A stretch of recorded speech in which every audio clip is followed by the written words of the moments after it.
Selamat sejahtera kepada pensyarah Puan Zaidia binti Malik dan juga kepada rakan-rakan yang dikasihi sekalian. Pada hari ini, saya akan membentangkan tajuk lisan saya iaitu punca-punca berlaku gejala rasuah. Rasuah secara literalnya bermaksud sugukan atau secara konsepsional bermaksud wang yang diberikan kepada pihak lain untuk menyembunyikan sesuatu perkara atau untuk mendapat sesuatu dengan mudah dan cepat, tetapi salah di sisi undang-undang negara. Rasuah merupakan gejala yang sinonim dengan masyarakat kita pada hari ini dan menjadi buah mulut media massa. Media massa selalu menyiarkan pelbagai kes rasuah yang melibatkan pegawai berprofil tinggi sebagai bukti isu ini semakin berleluasa bak cendawan tumbuh selepas hujan. Menurut Transparency International Indeks Persepsi Rasuah, Malaysia berada pada tangga ke-50 daripada 175 buah negara pada tahun 2014. Senario ini amat mengemparkan kerana gejala rasuah akan mencemarkan nama baik negara kita. Persoalannya, apakah punca yang menyebabkan gejala rasuah berlaku?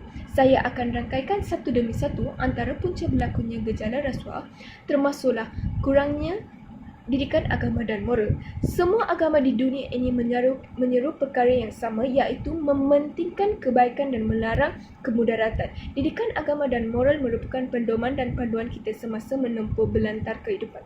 Namun demikian, seseorang yang tidak mempunyai iman yang kuat mudah terpengaruh dengan dunia hedonistik yang mementingkan aspek kebendaan semata-mata.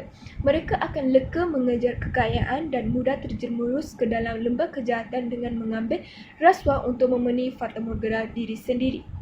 Individu sebegini sudah kehilangan prinsip asas dan ibarat kampal tanpa nakoda. Jelaslah bahawa anutan agama dan moral yang kurang mantap akan menyebabkan seseorang melibatkan diri dalam gejala rasuah. Punca lain yang ketara ialah masalah ketulusan sistem pentadbiran negara kita.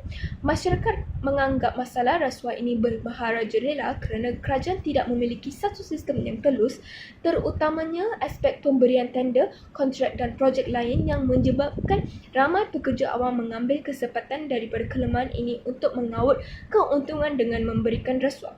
Lagipun ketiadaan sistem permantauan berkesan yang bak melepaskan batuk di tangga menyebabkan ramai pekerja awam yang terangsang untuk melakukan jenayah ini. Maka wabak sosial ini telah menular dalam masyarakat kita sehingga dianggap sebagai asam garam kehidupan dan merupakan kebiasaan di negara kita. Persepsi demikian menyebabkan jumlah kes rasuah melambung tinggi dan menjadi duri dalam daging dalam kalangan masyarakat kita. Seperkara lagi penguatkuasaan undang-undang yang lemah dalam sistem perundangan negara kita turut menyumbang kepada penularan gejala rasuah dalam negara kita. Tindakan mahkamah yang menjatuhkan hukuman ringan kepada pesalah-pesalah rasuah berbanding dengan jumlah rasuah yang diambil oleh mereka telah menimbulkan pandangan negatif terhadap keupayaan sistem kehakiman negara kita untuk menenggani isu ini.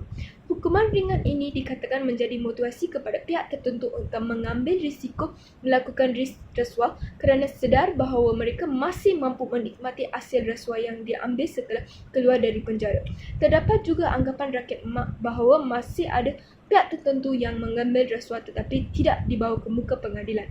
Hal ini telah mengikis kepercayaan dan keyakinan rakyat terhadap keikhlasan kerajaan untuk menangani isu ini. Sesungguhnya, kekurangan ketegasan sistem kehakiman kita dalam menjatuhkan hukuman yang setimpal dengan kesalahan rasuah merupakan antara penyumbang utama kepada kejadian jenayah rasuah di negara kita. Konklusinya, rasuah merupakan wabak sosial yang mestilah dimantras hingga ke akar umbi. Semua pihak tidak kira pangkat atau harta seharusnya menggelembling tenaga dan berganding usaha untuk mengatasi gejala rasuah di negara kita. Jika setiap individu memainkan peranan dengan mengelakkan diri daripada mengambil rasuah, pastilah masalah ini dapat ditangani kerana bak kata patah, di mana ada kemahuan di situ ada jalan. Maka tindakan saksama yang dikenakan terhadap pesalah tanpa mengira kedudukan juga dapat meningkatkan kepercayaan dan keyakinan rakyat. Lantas negara kita dapat terus maju dan muncul sebagai negara kelas pertama di pentas dunia. Terima kasih.